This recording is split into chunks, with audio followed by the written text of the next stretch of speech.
Anyone else doing any garden prep before the big freeze tonight? About 12 hours of it.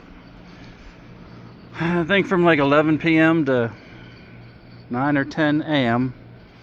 So I'm gonna take all my plants that I can that's in pots, get them inside obviously. Covered up the blueberries and other stuff. Still looking for a black plastic bag for that one because it rained last night and I didn't have a cover for it. But I'll find one. But yeah, it's just I took some of the plants inside, double covered some of them.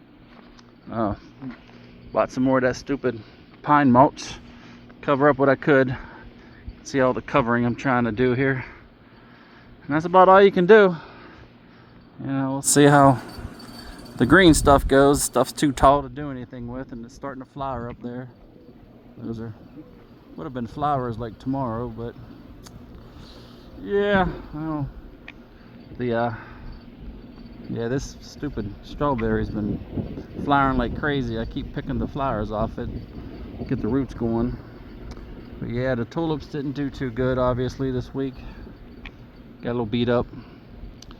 But you know, the ones that didn't make it, hopefully that green foliage there takes some of the sun and builds up the bulbs for next year. Up on the hill I got sunflowers growing. I just threw a bunch of seeds up there, so if they grow, they grow. I see they're about an inch tall, and yeah, if they die, they die. If they die, they die.